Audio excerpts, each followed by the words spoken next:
So here's the deal with this guy. Bottom line, he's just tough. And what you have to always figure out is how can I get air, through their trachea and everything, get to the actual lungs and expand the lungs.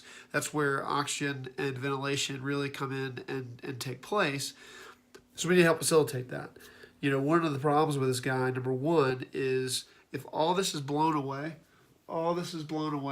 we use that back valve mask, right, to seat along here, right? That's where the back valve mask goes. If we don't have that there, when we squeeze the bag, then air will go in and find a way around it. That's why the seal is so important, right? So we have to make sure that we have a way to get a good seal. In this case, that's just tough, man. That's just real tough. So, one of the things to make sure that you're always ready to do, and really the point of bringing this up is make sure that you are ready to do a cricothyrotomy. Depending on where you are, this is just medicine, so depending on where you are, make sure you follow your own protocols and guidelines without question. But what we need to do is the moment we realize that you cannot put air into that lung and expand in the lungs, then we need to do something. This is the whole premise behind can't intubate, can't ventilate. Ventilate, when you're talking about airway, is a little different than when you're talking about mechanical ventilation. We're literally just talking about can you inflate the lungs, which means you're pushing air, when there's oxygen down there, as well as the lungs expand, they're scooping out stuff. Okay, that's great for mechanical ventilation, but when we're talking about airway, we just need to make sure that we're inflating the lungs so the stuff is getting there. If not, then it's not doing a great job. We need to step in. So if you're going to cricothyrotomize, sorry everybody, it's redneck and a little maybe hypoglycemic, it's supper time. So if you're going to have to perform a cricothyrotomy, then the big thing to remember is when to do it. When you get to a point where you physically, they're desatting, their end tidal's rising, you have no ability to put air into their chest and inflate their lungs, it's time to cut. It's time to cut. And what we'll do is, what you have here is you have your carotid. Obviously, you can see my airway here. You have your carotid, and then next to that, you have your vagal nerve, and then next to that, you have the vein there. So this is the area that you want to try to get to. Now, the interesting thing is, shook every other thing on my table. What you're looking for is just the biggest prominence you could find, right? So for me, I feel it about right there. Now, the important thing is you want to make an incision, and if you have the ability to make the incision, that's awesome. It's fantastic.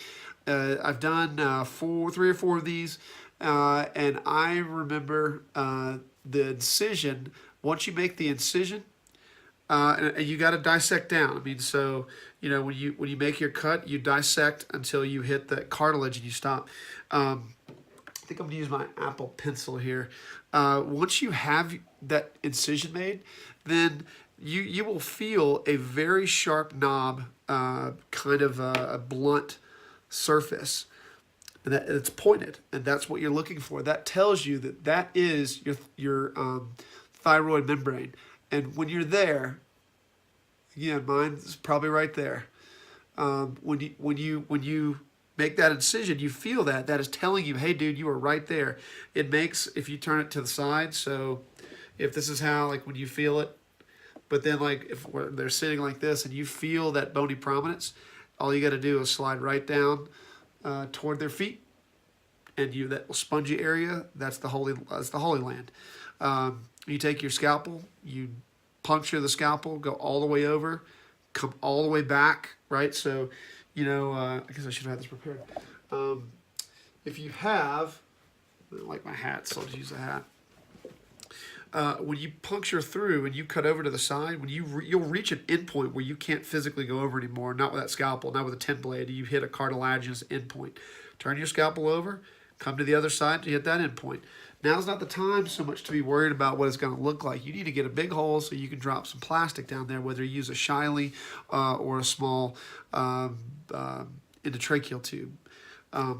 key things to make sure to use, and this is right out of the Alan Wolf playbook, so hopefully, Mr. Wolf, if you're watching, you appreciate this. And if you don't like it, then tell me and I'll take it down. I'll scrub that part out. But using a bougie, a tray cook, if you have that, and a dilator.